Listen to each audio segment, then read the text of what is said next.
Dear friends, welcome back to your channel English Text Analyst. Friends, আজকে আমরা class 11 এর second সেমিস্টারের আরো একটা নতুন চ্যাপ্টার পড়তে চলেছি।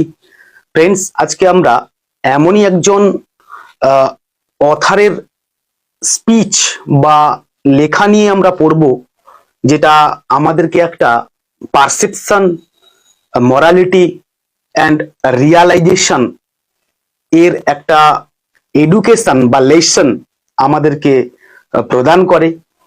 তো friends, the author is none other than Agnes Gonxha বোজাক্সিউ।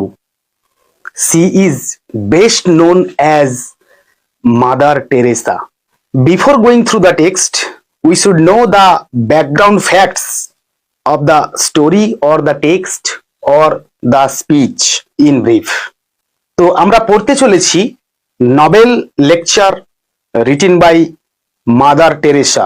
The full name of Mother Teresa Agnes Gonxha Bojaxhiu won Nobel Prize. That means Mother Teresa won the Nobel Prize on December 11, 1979.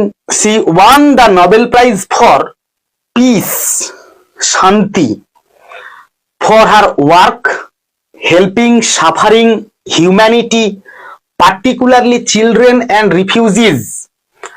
অর্থাৎ mother Teresa যে শান্তি Nobel পুরস্কার পেয়েছিলেন, সেটা basically for her work, তার কাজের জন্যে, helping suffering humanity, দুঃখ কষ্টে ভুগতে থাকা মানব জাতিকে তিনি সাহায্য করেছিলেন, পার্টিকুলারলি বিশেষত children and refugees. She dedicated her life, তিনি তার জীবনকে উৎসর্গ করে দিয়েছিলেন to the sick and hungry, অসুস্থ এবং ক্ষুধার্ত মানুষদের জন্য। অর্থাৎ অসুস্থ এবং ক্ষুধার্ত মানুষদেরকে সেবা দেওয়ার জন্য তিনি তার জীবনকে উৎসর্গ করেছিলেন। নেক্সট আমরা চলে আসবো টেক্সট টাইপ। লেকচার মানে হচ্ছে একটি বক্তৃতা। Purpose of the text to thank god, ভগবানকে ধন্যবাদ জানাতে বা ধন্যবাদ জ্ঞাপন করতে। আর সেটিং মানে আমরা তো এই টেক্সটটা একটা লেকচার হিসেবে পড়ছি, তো উনি নোবেল শান্তি পুরস্কার যখন রিসিভ করতে গিয়েছিলেন, তো সেখানে তিনি কিছু কথা বা বক্তব্য পেশ করেছিলেন।